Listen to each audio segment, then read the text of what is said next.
Your bottom tower is under attack. Ich habe eine Mango. Man rechnet ja auch damit, dass noch jemand ist. Speedy, sorry, verschießt. 18 Sekunden noch auf Speedy.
Good evening, everyone. Welcome to Pointblank, where we combine the esports and gaming headlines with in-depth conversations with the newsmakers themselves. I'm Paolo Barcelon, and we have a lot of news to get to tonight. We have a lot of headlines to get to tonight, and a long conversation with three of the best in this industry. So we got updates for you from the MPL, from the VCT Pacific, and of course, League of Legends and Counter-Strike 2.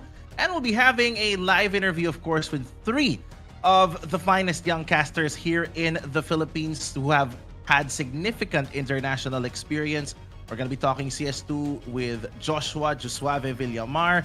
We're going to be talking Call of Duty Mobile, of course, with the one and only Cali Gaming, Carlos Salcedo, and the man behind the increased community engagement for League of Legends Wild Rift, an OG for Wild Rift, Mr. Brian Giang, also known as Giang Gaming, to talk about more about these new changes in the Wild Rift Esports Pro scene. Of course, before we start, this broadcast is brought to you by our official production partner, CLX Production. Please do support CLX Production on their Facebook page. And of course, brought to you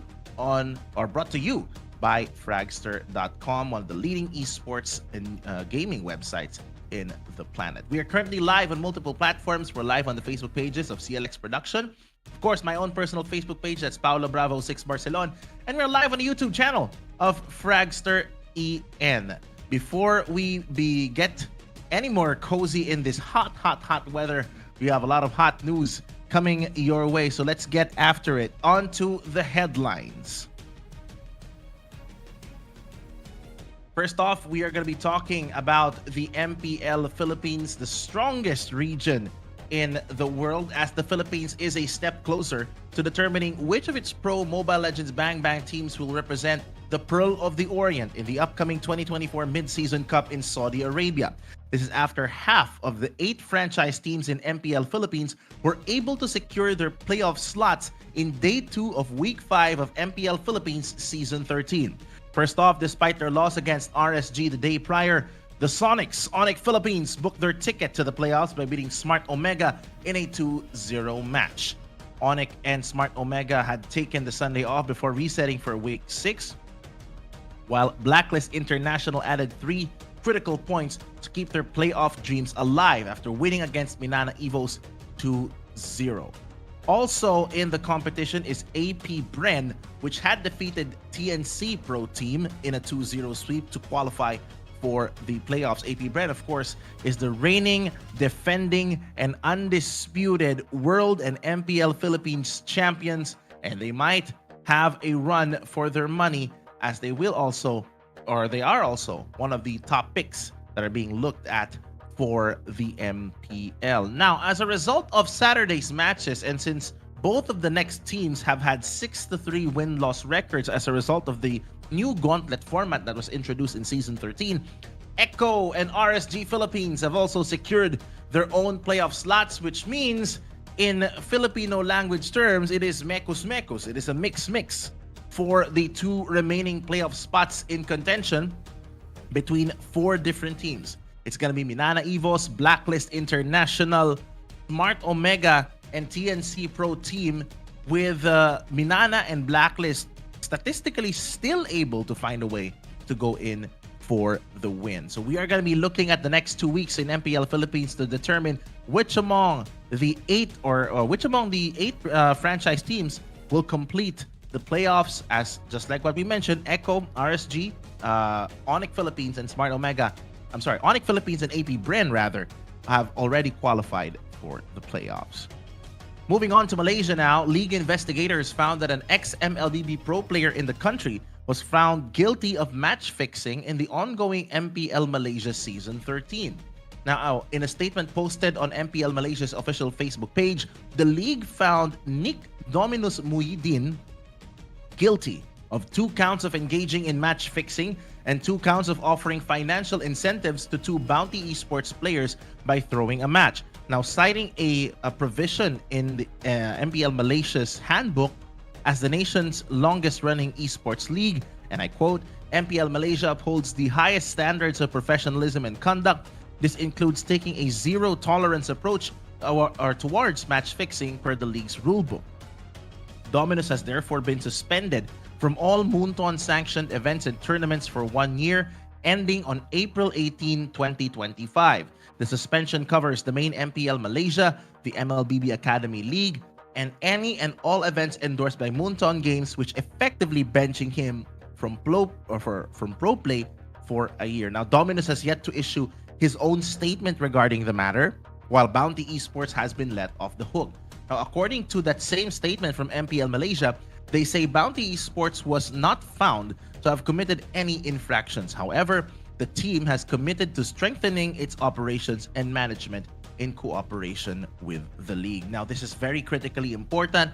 As we all know, the M6 World Championship will be returning to Malaysia after 5 years, basically, of other nations hosting it. So this is a very critical time for Malaysian tournament organizers to prove their worth and to show that they play or they host tournaments with integrity.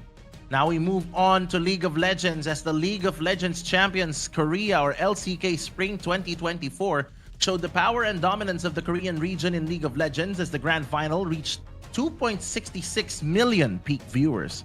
That's a lot of viewers. Data from global esports statistics provider Esports Chart show this record beat the previous summer's splits viewership numbers of 1.53 million, proof that the Korean passion and demographics are very much alive in the scene. Now, the LCK Spring was the most popular iteration of the regional circuit ever. Not only did it reach extremely high concurrent viewership, it also held a strong average viewership throughout its entire duration. Now, the split was broadcast for over 276 total hours, and throughout these total hours, it garnered a total of 98.16 million esports hours watched. So esports hours, ladies and gentlemen, it is defined as the number or the length of time that people actually find a way to watch certain content. So if you're talking about 98.16 million hours, guys, that's a lot of people watching a lot of hours of esports tournaments. So that only proves to show how powerful League of Legends is in a country like Korea. Of course, the greatest of all time. Faker lives there and once represented the South Korean national team for League of Legends. So we are going to be moving on from League of Legends, from one esport in Korea to another, as we bring you some of the most important updates of the past week. Team Secret on Sunday night gained a much-needed win against Singaporean powerhouse Paper Rex 2-0 in their VCT Pacific Stage 1 encounter in Seoul. After a slow start to Icebox, the Adobo Gang picked up pace after a thrifty win in round 3 off a successful retake. It all just snowballed from there as Team Secret went on a 7-2 run to close the defender round, leading 8-4. But, you know, W Gaming tried to stage a comeback in the second half of the map as Jing made his presence felt after a 4K in one of the pistol rounds. But Team Secret's Envy sparked the Filipino squad back into the series, getting 4 kills off a Guardian for a thrifty win. And that, ladies and gentlemen, is proof that the El Clasico of Asian Valorant still remains. A lot of comeback scene, a lot of people literally watching that match. But regardless, Team Secret prevailed in the most difficult moments. Just like one certain ex-presidential candidate says, in the most difficult moments, you showed up and they had quite the momentum. And it's now, because of that win, Team Secret is now second in Group Alpha with a 2-2 record. Paper Rex now drops to third in Group Omega after their first loss of the season. Now we're talking, of course, not just of one upset, but of 2 others that are very notable. Of course, we also saw Global Esports won in the match prior to that battle between Team Secret and Paper Rex. They won a clean 2-0 against Indonesian Team RRQ. And of course, we are also looking at one of the most iconic moments, I would say, for Jacob Ye Whitaker after he finally got his own dub after 430 days following the win of Bleed Esports against Japan's Detonation Focus Me. Now that best of 3 series started with Bleed's Lotus pick. The Singaporean-based squad started out that with a commanding lead, ending the first half at 7-5 and winning the second pistol round to extend the score to 9-5. But Bleed completely lost their footing, losing 8 consecutive rounds to lose the first map. However, the main character of the story, Ye, finished the map as the lowest rated player on the server, 10-15-2 using Raze. But Bleed fans were not forced to watch their favorite team lose 0-2 as the team woke up for the second map on Split and demolished the first half of the map at 10-2. And the third map was the most one-sided as Zest and Ye carried the team to a quick 13-4 victory to end the series 2-1. Guess who finished their story tonight? Guess which streak was broken? And before I run out of any other wrestling references, congratulations, Ye, and we hope that this momentum actually shakes the league up, because the casters in the Discord server I am in know and love a good underdog story. And we're going to be talking a lot more about underdog stories, because this win may be celebrated, but it is still a tough battle for Bleed as they sit at the bottom of their group with a 1-3 loss record. Finally, for our updates, of course, we had just concluded the Intel Extreme Masters Chengdu, or IEM Chengdu, in China, and it has become the biggest local CS2 event in the country and also won big in the viewership ratings. Now, based on data from global esports statistics provider Esports Charts, IEM Chengdu 2024 recorded over 366,000 peak viewers during the grand final between Moz and FaZe Clan. Now, the latter eased to a 2-0 win to continue its amazing run this year, with all its placings at S-tier events being phenomenal and championship caliber. Now, this is the first time in quite a while that a major CS event was held in China. The last one being, I believe, a few years ago, and this is the second CS2 event that will be held in China. The other is going to be the Perfect World Shanghai Tournament, which will be held in December. So also in terms of viewership demographics, FaZe Clan is the most popular team in IEM Chengdu, clocking over 164,000 average viewers during the week-long major.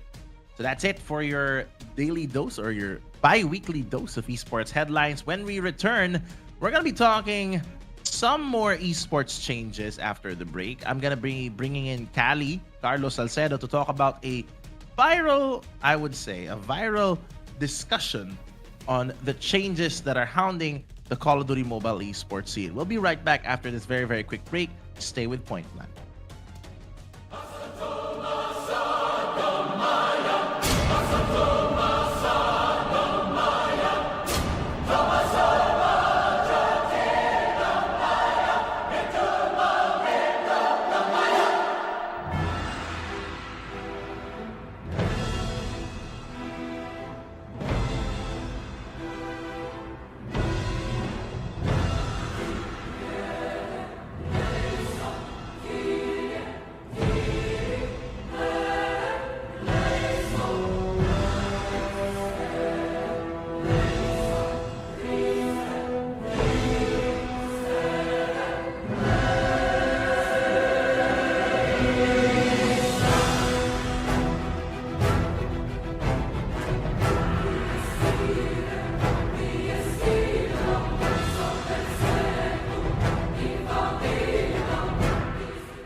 We are back to Point Blank. I'm Paolo Barcelon, esports editor and correspondent for Fragster.com.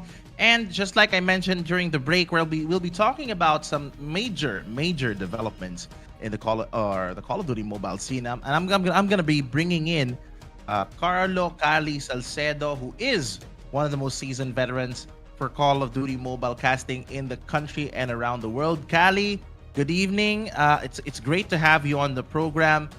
A lot of discussion has been focused on the one thing that actually is going to be having people talking about Garena Master 6, which is, ladies and gentlemen, search and rescue. So before, in the past Garena Master seasons, we had search and destroy. It's your I would say very, very straightforward mode of combat, but search and rescue definitely adds a whole lot more elements to that. Cali, can you explain to our audience these major changes?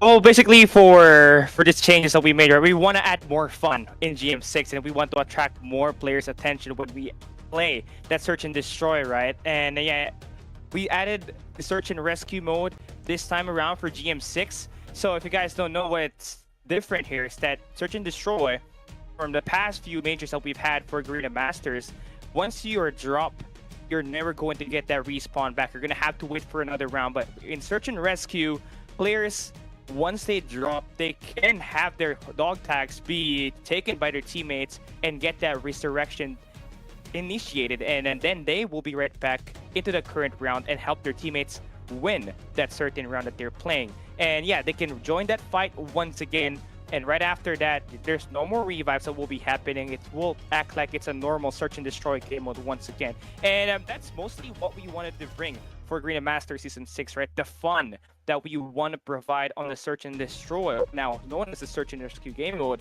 where everything slows down, but you still do have that second chance to be able to light things up for your team and create those amazing highlights. Knowing how both of us are very much immersed in this esports ecosystem, Kali, Coach Jericho once told us S&D wins championships. Can search and rescue win championships this time around? Still going to be the same thing, right? Especially when you're playing on a best of 3 or a best of 5. Those search and rescues now will still play an initial role when you're trying to win your series. And we do have different set of maps relying more on those snipers. But one thing for sure, the search and rescue, just like Coach Jericho would say, will get you that victory, get you that triumph, and become the GM6 champions. So we move on to search and rescue. How do you think the competitive teams are making certain adjustments when it comes to, for example, before strategies are centered on, dual sniper setups, trying to find a way to defend the site. There still will be there's still gonna be a bomb that needs to be diffused, right? Basically, we just added the same level of intensity that you find in a mode like Kill Confirmed. So how, with the respawn dynamic now being implemented here, how do you think this changes the entire orientation of how the esports scene for Call of Duty Mobile is going to be looking like? For sure, what happens in the mid game is definitely gonna change compared to what we have initially when we're playing the search and destroy. Now with the search and rescue, yes, you may have taken that first blood and that second blood, but they can get resurrected, and you're never too safe. You have to go all out from the start until the very end to be able to get that round victory to favor your squad. And once again, in search and rescue, the map pools that we got, there's tons of long-range maps that we want to feature for us to be able to highlight the sniper clips that will give these teams an opportunity to put the spotlight onto their team and get some crowd cheering for them. Speaking of cheering for them, just want to give some quick shout outs to some of the viewers watching on our pages right now. We actually got the country manager of Echo Philippines, Miss Mitch Liwanag, watching us live on Facebook. Miss Mitch, hello. Thank you so much for dropping by. Well, I wonder when Echo is going to be fielding a Call of Duty mobile team. Maybe it's time. No? Echo loud, Echo proud. Maybe. Let's see. I want to see orcas in Call of Duty Mobile, man. But anyway, moving forward, moving back to the topic of GM6 and esports of Call of Duty Mobile in general. Do you see? I mean, are the changes already being implemented worldwide as well, or this is just specific to Garena? We want to make things unique in the Garena region itself, and for sure, this is very unique. Only exclusive to Garena, Malaysia, Singapore, and the Philippines. And once again, we want to change things up, create something that other regions doesn't have. And for us, that key feature is the search and rescue game mode. And yeah, hopefully this will make it, to other regions that might just see the potential of this game mode. I want to ask you about other regions. What have other regions been telling you about search and rescue? Like, do you see that there's gonna be like the same level of interest for search and rescue for other regions compared to Garena? Is interest in the same game mode also the same abroad? Well, my advice is for the international viewers that will be looking forward to the Search and Rescue game mode in Green Master Season 6. You guys have to come and watch because you might see interesting dynamics. And we did bring it up in Community Gladiators a couple of months ago and did see a lot of positive feedbacks from the community. And yeah, we want to be able to have this feature in the long run. And with the maps that we got and the players that will be able to play in this game mode, yeah, I think this is going to be interesting, and this will be a very fun competitive game mode that we're looking to introduce to the viewers that will be looking to watch GM6. And we've also finally just the last two questions. I'm already seeing some teams being locked in. Elevate is locked in. Smart Omega is locked in. A lot of teams are already announced to participate, to take part in Garena Master 6. Who do you think will be like the one or the teams to watch out for this particular Garena Masters setting? Because as we all know, a lot of eyes, a lot of eyeballs are definitely gonna be in these tournaments. Of course, we have Elevate, DVK, Oblivion. We have Team Star Magic. There's Scadi. There's Big Boy, Stalwart Esports, of course. A lot of very familiar teams. PV Sage Ultimate is there. And most of these teams actually are coming from the Philippines. Actually, a lot of these squads coming from the Philippines. And one team more specifically that's in the Singapore region has managed to get themselves 2 Filipino players already. So yeah, there's the interesting dynamics. 10 Philippine teams have made it to the GM6, the group stage. 6 coming in divided from MYSG region. And for me, the team that really needs to be watched out for is Stalwart Esports, formerly known as Divinity back in the 2020 and all OG 2021 to 2022. So yeah, this team right here, they played in all of the Garena Masters seasons, but barely won, despite being the Garena Regional Champions for the past 3 years. And with the new lineup that they got here, adding in Clove, FDX, and Skurd, this is going to be this lineup that might just be able to win it for Stalwart Esports for the longest time. But of course, we are going to be watching a lot more of the action. The action, I believe, is going to be starting on April 24th, if I am not mistaken, if it's still the same date. So do watch the action on the official social media for Garena Call of Duty Mobile. Callie will still be part of the program. I don't want to say goodbye to you just yet, but because when we return, we talk some more about Counter-Strike 2, rather. I keep on mashing these two games together, you know. I don't know why. I feel confused sometimes. But when we return, we're going to be talking more about CS2, how it can possibly capitalize on the momentum of Shanghai and also Asian teams that are going to be watched out for. We are going to be talking more about Counter-Strike 2 when Pointblank returns. Don't go away.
Pointblank returns. I'm still Paolo Barcelon, and you're still watching this broadcast brought to you, of course, by our official production partner for Pointblank. That is CLX Production. For all of your production needs, whatever games, they have a tournament which we will be plugging later. So please do support CLX Production. Just follow them on all social media. Their Facebook is at CLX Production. Just look at CLX Production on Facebook for all your esports and live streaming production needs. Again, they are the official production partner for Pointblank with Paolo Barcelon. And of course, this broadcast won't be possible without the help of Fragster.com. We are one of the best esports and gaming news websites. We have everything a gamer needs on Fragster. And speaking of frags, we're going to be talking about Counter-Strike 2 in Asia and possibly how it can expand in the global scene. We have on the line with us Joshua Jusuave Villamar, who is also live for us this evening. Suave, good to see you. How are you doing? I'm doing good. I'm in Manila actually right now for a couple of different things. But yeah, that's not something that happens a lot. Not something that happens a lot, and this is also my first time talking to you about a different esport that no one actually knows that you're an expert in, or at least from my perspective, I didn't even know. Thanks to Kali, by the way, who recommended you for this. So I kind of doxed him in that last bit, but let's get down to business, Suave. Counter-Strike 2, IEM Chengdu, just like I mentioned earlier, a very big win for Chinese esports and for Asia CS2 as well. Your thoughts on the game's potential expansion, not just from Europe and North America, but also to other markets such as Asia? I mean, I think when you think about China, right, it's this gigantic region, right? Just the sheer amount of population that are actually esports fans, right? I mean, we had a gigantic venue there. And like also talking about outside CS2, we also have VCT Masters Shanghai that's going to happen. And we're seeing a lot of presence from the Chinese teams. Specifically in Chengdu, we had Tai Lu, Lin Vision, and Steel Helmet, who not necessarily the worst teams out there. And what I really love about having teams representing Asia, right? We got Lin Vision, who had a very good run over the last few majors, the last few events. You have Lin Vision, Steel Helmet, and Tai Lu, who have kind of, how do I say this? They are on a steady rise in terms of like how good they actually are. Because whether we face it, whether we want to say it or not, Asia not exactly the strongest region at the moment for CS2, but I think that's also because of the popularity of the other TAC FPS in the space. The other TAC FPS, which you and some friends have a podcast on, and we will plug that yes. later before we end the program. But I see that a lot of the Asian audience actually they're big fans of Counter-Strike. A lot of people were actually started out in Counter-Strike, not specifically in CS2, but Counter-Strike as a whole. You know, we have people like 1.3, 1.6. Right? I mean, people like Excurate who play Valorant now. By the way, this is brand agnostic. Feel free to mention any brands. We're not sponsored by any of the brands. It's the power of journalism for you. So, but yeah, like I mentioned, Excurate started his career in CS. Ohaibi started her career in CS. So that's why I wanted to ask you, do you think CS2 can have the same impact for gamers, for those who want to turn pro? Or will it be like another stepping stone towards an even more popular esport of the same genre? I think when you compare numbers, right, CS2, right now, there's a lot of, it's a real gigantic uptick, right? Because I remember you were casting the Paris major, the last CSGO major last year, and there was all this hype because CS2 is finally out, right? But a lot of things have been plaguing the players recently. I think we saw Copenhagen where a lot of the some PCs were crashing. We had some blue screen of death mishaps happening during the games, right? I think there was a whole meme about one of the players who one of the players of Astralis who actually punched his monitor at some point in time. It was really funny. There's also a history there about him and monitors specifically. But yeah, CS2 has it's not necessarily a half-baked product. It is ready for competition to some degree. But before anything else, I think they really need to iron things out there in terms of the game itself. Then, of course, on top of that, building or rebuilding the interest of the grassroots scene as well. You mentioned grassroots scene. We're going to be talking grassroots with the other guest, Giang, later on in the program. But I want to get back to the Philippines, where we live, where we're broadcasting from. I know a lot of people are very familiar with CS, but the esports scene in an esports heavy country is actually, I don't want to say non-existent, but there's like a minimal presence compared to, let's say, Valorant or other FPS titles. Crossfire has a big esports scene in the country, I would say.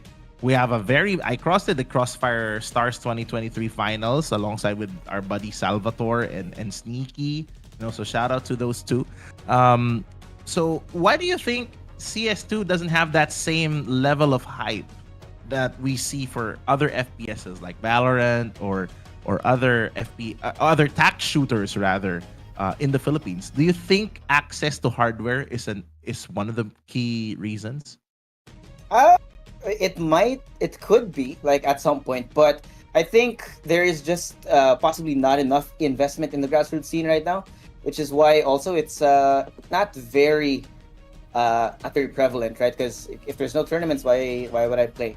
And it doesn't matter if it's a 2,500 peso tournament, right? If it's something that is hosted nearby, it's easy to access because we have computer shops everywhere, right? A lot, and at least in my opinion, right, if people are willing to sponsor those tournaments or hold their own, build the grassroots scene back up, then why not? Because I mean, at the moment we do have two teams that have been trying to qualify in the RMRs for the last few events. We have Moon Esports locally. We also have SR Nakage, who also have a CS2 team. But in order for the scene to flourish, right, or to raise the stakes or raise the skill floor of the region, of course you need more teams that are able to compete and scrim against each other. So now let's I asked you to talk about Asia, but we can't ignore the fact, Suave, that CS2 is really big out in the West, in the Western world. We had Natus Vincere Navi won the first ever CS2 major. It's one of the most emotional moments in esports. We're in a team representing Ukraine that has been in the forefront of war for nearly a couple years now. That's a beaming source of national pride. And how do you think CS2 can succeed outside of the West? Like, what are like the three things that you believe Valve needs to do in order to generate that same hype, that same interest, that same love for the esport in areas like Asia? Right, of course, if you're talking about how you qualify into those majors, right, where I liked what they did, that they kind of got rid of franchising. Right, there are a lot of RMRs going on. Not all of them are covered by our local production companies, right? And in fact, if I didn't keep an eye on HLTV, I wouldn't know that Moon and SR Nakagi were actually competing in the RMRs to try and get into the play-ins for certain majors, right? So there's that. And to make it easier, Valve needs to make it easier for teams that are based in Asia, which I think IEM Chengdu in particular was a great step forward, because if you pay attention to the venues for the Blast majors, for the Valve majors, they're usually in EU. And these teams, they don't play online, right? They have to fly from place to place. And that's not necessarily the most lucrative way of operating an esports team. So, maybe make it easier as well for smaller organizations to get in there. Maybe some support as well. If you qualify, we'll make sure that your team's able to have lodging, facilities, visa, and whatnot. Yeah, visas as well, which is, we all saw the Bren Esports mishap of 2021, right? Right. Right. We don't like that happening in any esport, whether it's in Valorant, whether it's in CS2, or whatever team you have. Suave, stick around for a while. I'm just going to be talking to our next guest, and because after this next guest, we'll be having like a 4-man special segment for Pointblank, wherein we're going to be talking a lot about ourselves. But before that, I'm going to be talking grassrooting, the next steps for Wild Rift Esports. Suave, thank you very much for those expert insights. I'm going to be seeing you in just a little while, because we'll be talking next to Brian Giang, also known as Giang Gaming, because we'll be getting into some of the most talked about issues in Wild Rift Esports after this break. You're still watching Point Blank with Paolo Barcelon. Keep it here on Fragster.com.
We're back here in Point Blank with Paolo Barcelon, still brought to you by CLX Production and Fragster.com. CLX Production, of course, is our official production partner. A lot of people watching on our different social media platforms right now. Quick shout-outs to Warden, by the way. Enzo, who just celebrated his birthday yesterday. Happy birthday, Warden.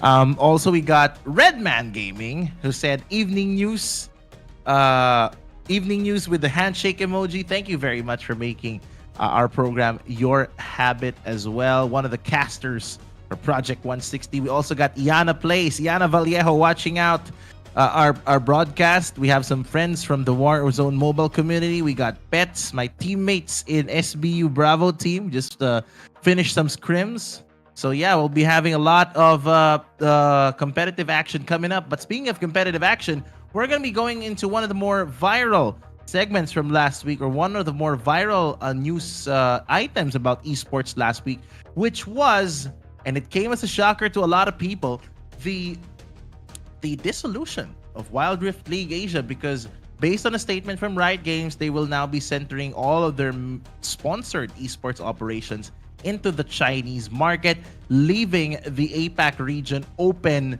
for grassrooting. They try to word it as being open for grassrooting, but essentially the real story there is the Wild Rift League Asia has ceased to operate. And more of that, for more context and more analysis, we have, of course, one of the pioneers for local Wild Rift casting, not just here in the Philippines, but also in the APAC region, Mr. Brian Giang, also known as Giang Gaming. Gigi, it's nice to see you. It's nice to talk to you as always, whether it's on radio, whether it's on a podcast or whatever platform. How you doing, man? It's been great. It's been great. I love that you mentioned heavy news, because it was definitely heavy. 6 days ago, we got bombarded with huge information, and a lot has happened ever since. And it has been just like 6 days. So many teams are already switching. So many comments, so many opinions have been made already. Mixed opinions, I think, is the biggest thing that happened since the past 6 days. And I even want to just mention one of the datas you have presented on Fragster, and it's one of the things that I do love about Fragster, because we saw like an analysis on what might have been the cause of that move, what were the factors that kind of forced the change now, the biggest change in Wild Rift. Biggest change in Wild Rift, definitely. That's why I wrote a piece that says, is lower ratings considered to be the reason? I want to ask you now, because you know the scene more than I do, Giang, and has lower ratings actually been the factor why Wild Rift Esports had to cease its operations? Because there was only one time that esport title held the world championship. There was only one icons in the history of Wild Rift Esports. They came in pretty late into the game when Mobile Legends Bang Bang and Honor of Kings or Arena of Valor had already penetrated the market. So what do you think? Is low ratings a factor, or do you believe it's something else? I think it's understandable to think that the lower ratings is a factor, but I think it's the result. And one of the very few impactful results that happened in Wild Rift as a whole. one of the things that actually was a big factor in many of the downfalls of Wild Rift, or at least the struggles of Wild Rift, is of course the lack of community events or grassroots that should have been the number one priority of Riot Games. Unfortunately, that wasn't the case, at least in the latter parts of 2021. Because I remember 2020, everyone was so psyched because there was already the beta testing, the alpha testing. Everyone wanted to get a piece of Wild Rift. Everyone loved Wild Rift. Everyone kind of tried Wild Rift as well. We had mixed opinions on it as well. We're looking for improvement, and then we started grassrooting. A lot of influencers, talents, casters, a lot of big names already started making tournaments, grassrooting already. And I remember casting at least 12 to 15 tournaments in the Wow. first half of 2021, just because of how hyped the Wild Rift was. It wasn't as hype, of course, with the more established games like Mobile Legends. However, it was going up. It did have an upward trajectory.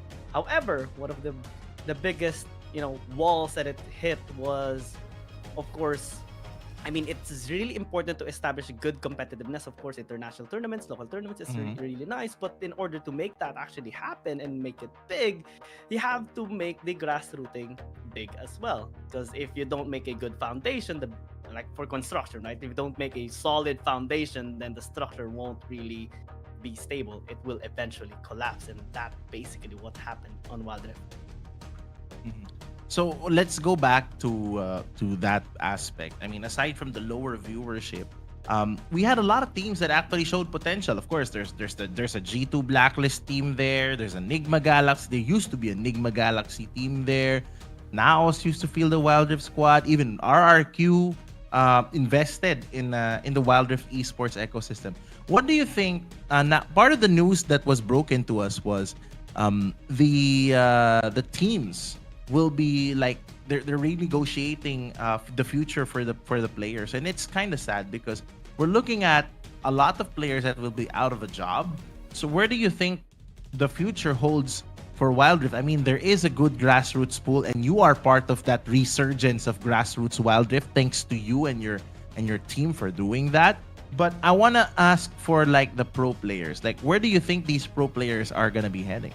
I mean, pro players are pro players for a reason. They have the skill, they have the mindset, they have the resources as well. But what they need, of course, what they're asking for is compensation as well. They need to see a good prize pool. They need to see international tournament. They need to see competitiveness into the scene. Unfortunately, that's not going to be the case anymore here, at least for a while, since we're now transitioning from international tournaments like Wild Rift League Asia Season 1 and Season 2 and Icons Global as well, towards just a localized tournament. And I don't think that's going to be an attractive offer to the already well-established teams that is looking to get millions of dollars in revenue from prize pools. I don't think that's going to be the number in grassrooting. I do hope it's going to be close, but I don't think it's going to be as attractive as it was from the international tournaments, given their already vast experience. So it would be understandable, completely understandable, if they are going to be at least thinking about switching games. There are new rising games already as well, really wonderful games, and great grassrooting as well is being started, like Honor of Kings, and it's such a wonderful game as well. It's very, very similar to Arena of Valor. It's I believe it's the Chinese original version, the Chinese version before the international version of Arena of Valor, and it has very similar heroes as well, and skill sets and everything.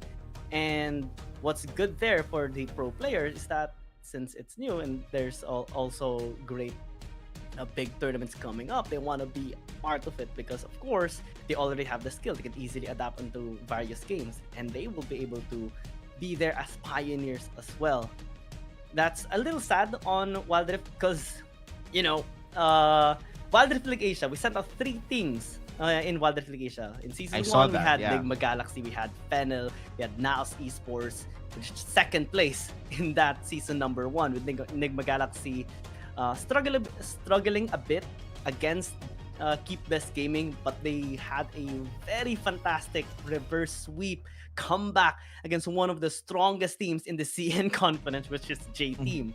Season 2, we had a much better performance with the we became the runner-up, right? Yeah, They became a runner-up, but it was so close.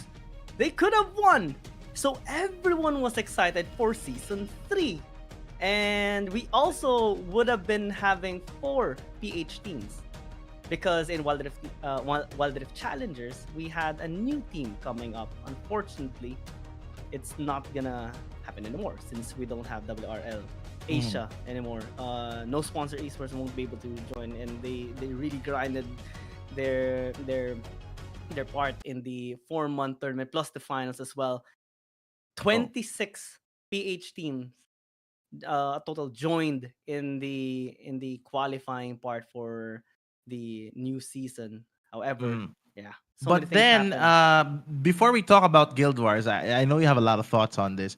Wild Rift Philippines actually announced this, that they're going to be having like this new tournament called Wild Rounds, the competitive season, the 4th anniversary of Wild Rift, as well as Arcane, and then community tournaments and more emphasis on the word community tournaments. How is the community reacting to this news that everything is actually going grassrooting again?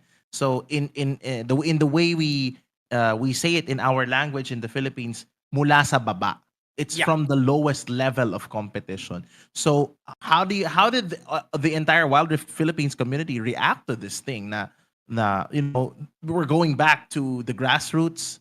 Not much of a pro scene, but at least there's gonna be a lot of talent to be highlighted without the pressure or the financial burden for a team to actually sponsor them. But it's just pure skill. GG. Pure skill, pure experience is a fresh start. Um, and I would confidently say that there are mixed opinions from this, of course. One of which is, of course, this is a very positive thing. Finally, grassroots is going to be happening. Community tournaments are going to start once again. I believe they're not going to be as strict anymore in approving community tournaments. I'm very, very fortunate to have an amazing team as well, helping me out in making Guild Wars PH happen. And we're already on our second tournament on the way. Week 1 has just finished, and in this plan of Wild Rift, of Riot Games for the Philippines, I think this is a wonderful thing. I do believe it's a little bit late, 3 years late to be exact, but at least we are starting now. It's better than having everything collapse and nothing to start again. It's not all great, but it's not too bad either. Not all great, not too bad either. Final thoughts on Wild Rift? What can people expect from you, at least from your team?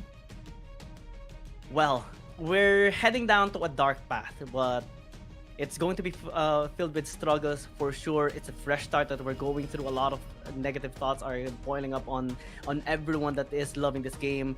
But one thing's for sure, we are still going to be here, of course, supporting the game that we truly love, and we're never ever going to be giving up on this. Of course, we have Guild Wars. We have a lot of orgs already making these community tournaments. We have a lot of partners. We have a lot of support, not only from companies but also from the community, and I think that's what makes it so special. That's why we always say that our tournaments, Wild Rift tournaments, grassrooting is always for the community, by the community, and the community will this time have its well-deserved victory. Well-deserved victory indeed. When we return, ladies and gentlemen, we're going to be introducing a new segment here at Pointblank, the Caster's Desk, wherein we're going to be discussing a lot of the pressing issues, probably ask some questions. So for those of you who are commenting on the Facebook pages of my Facebook page and the Facebook page of CLX Production, we might have some time for some questions. So drop those questions for me, for Suave, for Giang, and for Kali, because when we return, it's going to be us four in the Caster's Desk. The Quadcast will be coming up in just a bit. You're still watching Pointblank with Paolo Barcelon. Don't go away.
We are back here at Pointblank with Paolo Barcelon, of course, brought to you by our official production partner, CLX Production, the one-stop shop for all of your production needs. Just contact them at CLX Production if you have or if you want anything to go live. And of course, brought to us by the one and only Fragster.com. We have everything a gamer needs. Just go to Fragster.com for all the latest news, tournament updates, guides, and more. Now, for our second ever episode, I'm going to be debuting something. It's called The Caster's Desk, wherein we're going to be talking about a lot of our experiences. Probably we're going to take some questions. So just like I mentioned earlier, just drop some questions in the comment section if you want us to react to certain issues. It's just like a normal Casters React video, but this time we're going to be doing it live. So I'm going to call on my three buddies right now. Suave, Kali, and Giang Gaming. Gentlemen, we are now in the Caster's Desk, partially inspired by Suave and Company's podcast called Dakpos, which is all about Valorant. By the way, catch that on their own social media pages. Shout out to Daedum and to Mochi who are watching us right now. So, gentlemen, we've talked a lot about esports in the last few minutes. A lot of that centers on grassroots.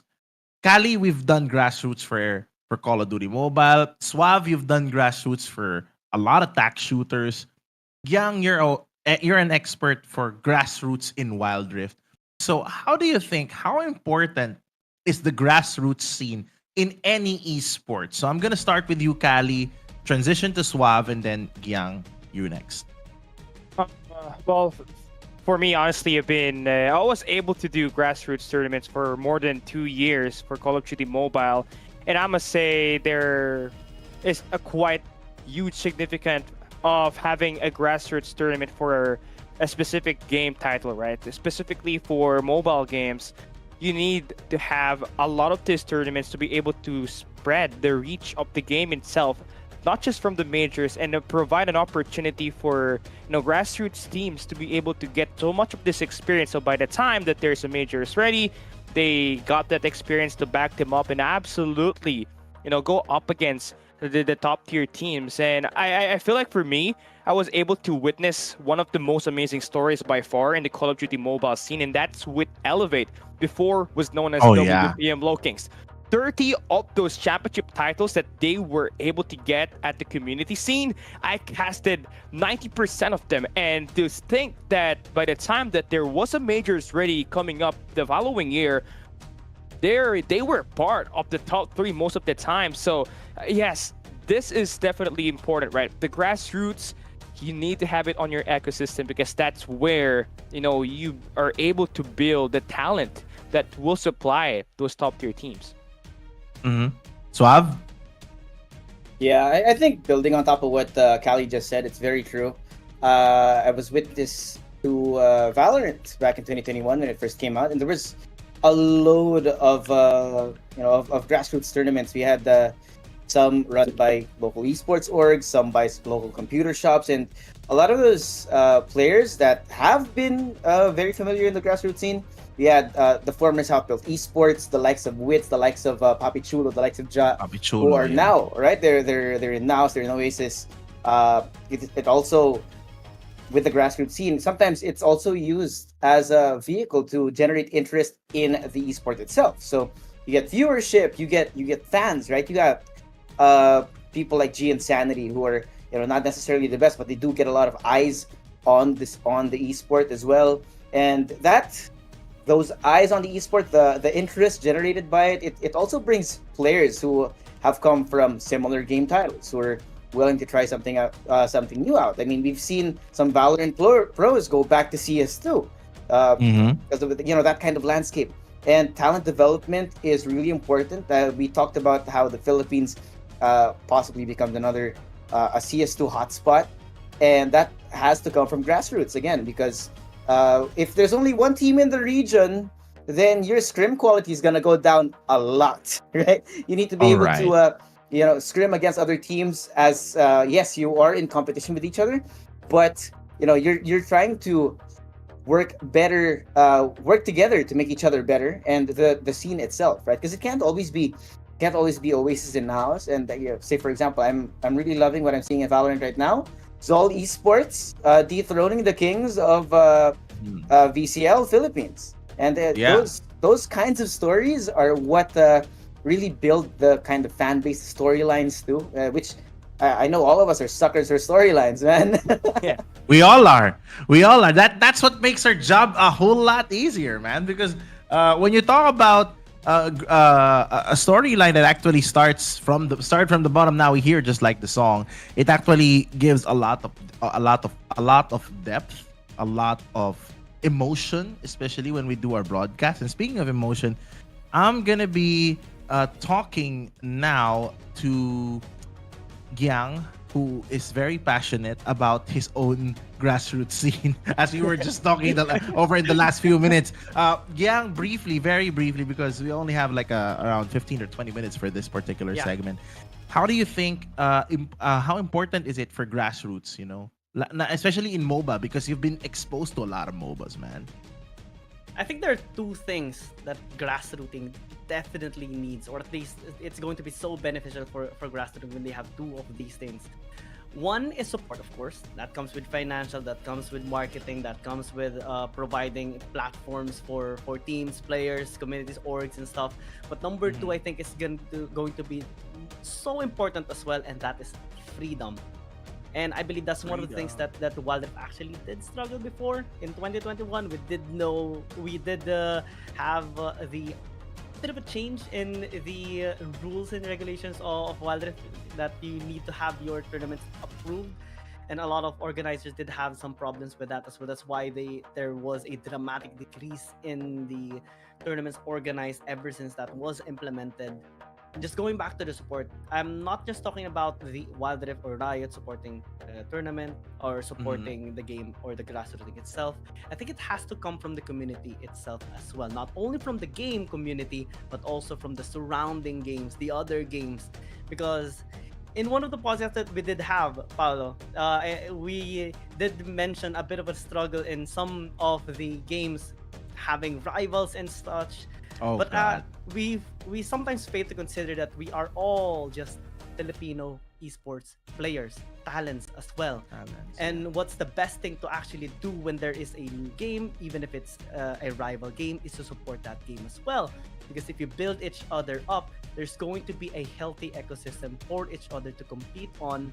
And when you help each other up as well, you're going to have a much better community supporting each other as well. Instead of bashing one another, it's better to just support one another, help each other rise up, because you know that competition is going to help out your market as well. I wonder who was calling at the time. Just got surprised someone was ringing in the phone-in question. But anyway, there is a question for GG here from Redman Gaming, who's part of the Wave 4 of the Madrigal project. TMP dropped his first episode for Wave 4 as an alumni of this casting course. What are your thoughts to implementing a series documenting Wave 4's journey? And for Suave and Kali, and myself exactly, I mean, for sure the three of us, we saw what TMP was capable of, man. Like, they produced some of the most well-known names in broadcast, in esports broadcast in our country. So it's like being part of this exclusive and elite group of casters who were trained, who were honed. You know, people like Beef Mommy, people like Burger Kim, who was coaching them, people like Honey Glaze with a double E. You know, people who are very, very close to us. Your thoughts, Gigi? First and foremost, I'm also an alumni from TMP. I was a Wave 3, and it is an incredible experience for me as well. I'm one of the fortunate people to have been trained by our veterans, Leo, Midnight, everyone, including Beef Mommy as well, everyone that has a vast experience in the shoutcasting scene already. And we did not just learn about shoutcasting, we learned about life, we learned about esports, we learned about personal development as well. And it's always nourishing for us to be able to know about ourselves and on what we can actually improve. For the implementing of a series and documenting Wave 4, I think that's or their journey, I think that's just amazing, because one of the big differences between Wave 3 and Wave 4 is that Wave 4 actually has on-site trainings. They actually met each other personally. for us Wave 3, it was a bit during the pandemic, so we had to resort to online meetings, online trainings and such, online event as well.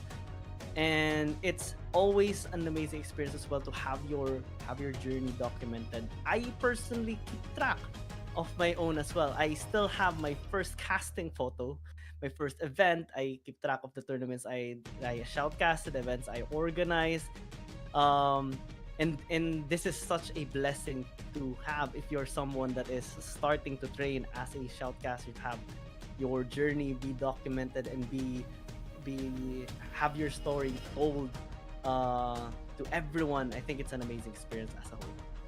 All right, I can't wait to see the rest of the series. Now I have a question for Kali and for Suave, right? Like, how do you transition into different esports titles within the same genre? Because Suave is an expert in CS2, but he also does a lot of Valorant casts. And Kali, my man, I haven't worked with a single date with him in competitive Call of Duty Mobile, but he also transcended. He made the leap to Farlight 84, which Suave and Kali are going to be broadcasting very soon. And it's the reason why Suave is in Manila right now. So how do you two, I want to ask you, how do you transition, or how do you try to learn a different esport title that is either functionally different or has different mechanics than your main? Any one of you can start. I think you should start. I think you should take this one first, Suave. Okay. Well, to me, it's it was to me. You really need to like immerse yourself. I think I got lucky in that regard because I came from Valorant, where a lot of the pros used to be CS people, and when I transitioned over to CS because Focus Fire had picked me up for a couple of majors, it's a lot easier because, well, number one, right, mechanically it's the same. The concepts are the same, and in that regard, I didn't really need to learn much about the game. It was more about learning the history, the storylines, how and why the teams got there, who has moved rosters, etc., etc., etc. Right, a long history of Simple, Alexi B, right now IGL for the first CS2 major champions. Wow. And that's one of the more interesting things, right? On top of that, when I transitioned over to Farlight 84, because it's a new game, it's a new genre. I've never done Battle Royale beforehand. Really? That's where I need. Yeah, no, I didn't get to. I have played some PUBG Mobile. I have played some other, like some COD M and some Warzone, but I never casted it. Right. So for Farlight, when we were given the call, I deep dived. Right. I went into the game, played along with some of the prospective co-casters that I had, and we deep dived, right? Not just playing the game, but trying to understand, hey, what are the stats here? At what point does the safe zone start shrinking, etc., etc.? And then things that are not available on TAC FPS, like say topology, the high ground, right? Having yes. That kind of thing, right? And it's a whole new level of going into a deep dive. Like, I haven't gone into a MOBA yet, but I can imagine I need to study like the heroes, the items, the objectives, right? That kind of thing. I'm not really a MOBA person, but I definitely that thing hit me right in the feels. Kali, your thoughts? I echo the same, right? I mean, for me, I think I find it more easier because I'm playing at the same almost genre, right? From COD Mobile, I transitioned to Farlight 84, which is still basically a shooting game. And most of the characteristics from Farlight 84 is already pre-existing in COD Mobile itself. So what's just needed for me to be able to transition to another game title like Farlight 84 was just to learn the names, learn the skills, basically. And it was just an easy transition for me. But of course, it's easier said than done, right? But in order for me to say it easy, I had to clock in so much hours, right? I believe once Farlight 84 was released globally, I played more than 400, 500 hours on Steam just to be able to get a great familiarity on the game. And up until now, I always try to challenge myself to be able to learn this game as fast as I can. But you can only learn the game by clocking a lot of hours, a lot of days in it, right? Getting a lot of these repetitions. For me, the transition, I guess, was getting there, I did want to have myself to cast another game title apart from COD Mobile, and Fallout 84 just happened to be, on the same timeline as me trying to transition, right? So I guess it was just, great timing for me. But in order for me to learn the game fully, it's not just about clocking a lot of hours in it. I also had to study the game like a book. I had myself, a list of all the teams, a list of all the players, a list of all the heroes, and most of it just compiled onto one spreadsheet that I have to memorize. Reminds me of what does it remind you of? it reminds me of either our very good friend Wolf, Kaisam Nopueto, or the birthday boy, the one and only Neptune the Gentleman Garcia, was celebrating his 40th birthday today. Spreadsheets, I never really like them, but it's important. It's necessary. It's a necessary evil. It's a necessary evil indeed. Which now leads me to the question that I want to ask the three of you. Can you cast a game you don't play? Oh. Wait, can I start? Sure. Oh, okay. For me, as a caster, of course, I cannot cast. I feel like I need to be able to play the game for a couple of hours just to be confident with it, right? Because I want to be able to deliver a lot of quality on the broadcast, a lot of the storylines, and a lot more information. And since mostly I'm partnered up with the play-by-play, I need to be able to provide a lot of insights why this stuff happens, why this item is built up, why this team is playing this position, right? So for me, I don't think that, it's going to be a good decision to cast a game if you haven't played it yet. Suave. Same question. Yeah, I think I have the same thoughts, right? There has to be a certain number of hours, not necessarily being the highest rank in the game, right? I don't need to be Radiance in Valorant to be able to cast it, right? I'm targeted as well. I'm a bronze, man. I mean, I'm at the lowest of the low. I remember Callie and I were grinding ranked in Farlight, and this guy wanted to get the ace. I was at Grandmaster for Farlight, and I'm like, I don't need to be on the leaderboard, please. Right? And also, there's only so much you can learn by studying the game, right? After a certain number of hours, you kind of have diminishing returns, wherein unless it's a new patch, it's not necessary to clock in extra hours, but of course, you still need to stay updated with the game. New patch, new stats, nerfs, buffs, etc. But, on top of that, you also need to be able to, I think the more important part, especially for color casters in particular, like myself, is knowing the teams, right? Knowing their history. And that's a whole new beast, right? And, there's so much time that you need to put into it. I mean, for CS, I remember I deep dived in for 4 hours just talking about FaZe and Maus, where they came from. I remember Maus used to be Gamer Legion, who got second place in the Paris Major, which this actually blew my mind, right? Where at the start of the tournament, Dropout Candy and we were partners then. Shout out to Dropout Candy, by the way. Shout out to Dropout Candy, my favorite Primo gem. We sat down, we were on the casting desk live. We were like, wait, who is Gamer Legion? We looked them up. 2 weeks later, we're like, we believe Gamer Legion can win because they upset the likes of Astralis, the likes of FaZe Clan onto the second, into the second place to make it into the finals. And to me, right, you can play as much as you want, but at the end of the day, to really elevate the broadcast, you need to understand who the players are, because it's not just a game, right? We're at least to me, right? My job is not to be the star. My job is to elevate the players into star status, right? Mm-hmm. And Giang? This is going to be a great insight because we have very, very similar thoughts. You cannot be a one trick into the scene, just focusing on one thing and then disregarding another. There are two ways to learn, of course, right? You either experience it or you either watch it. There are casters that that actually flourish or do well in casting without actually playing the game.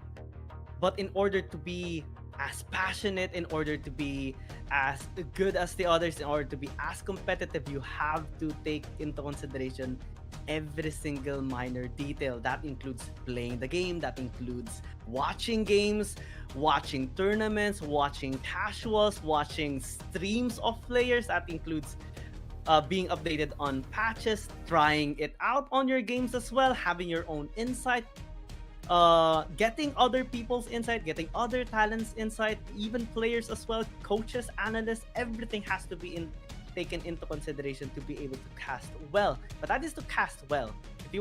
If you want to just cast, yes, you can actually cast a game without playing the game, maybe just watching it. You will be able to, especially if you're a great communicator, especially if you have a great background in public speaking or speaking in general, you will have little or no hard time in casting. But if you want to keep improving yourself, you have to put in time, effort, dedication, blood, sweat, and tears to be able to improve yourself and be as far as the other top tier casters already. They didn't get there simply by just doing just one thing and disregarding the rest. They did everything. They did all the trainings, they did their homework, they did every single minor detail that normally even some people would not consider doing. That's why they're at the top. That's why they're the top 1%. If I were to ask myself that very same question, I fervently believe in credibility. I mean, I've worked 4 years, 5 years of my life, the best years of my life as a television reporter. And I do not report on something that I cannot independently confirm. Mm-hmm. So I cannot say that someone just died without actually waiting for the family to announce that that person is dead. So I think that's the same whenever I approach like esports in general. Like I can never cast a game that I don't play, except for like probably one or two. But I mean, if it's like similar in function, I can. But it's, let's say for example, if I jump into like Wild Rift, I cannot cast Wild Rift.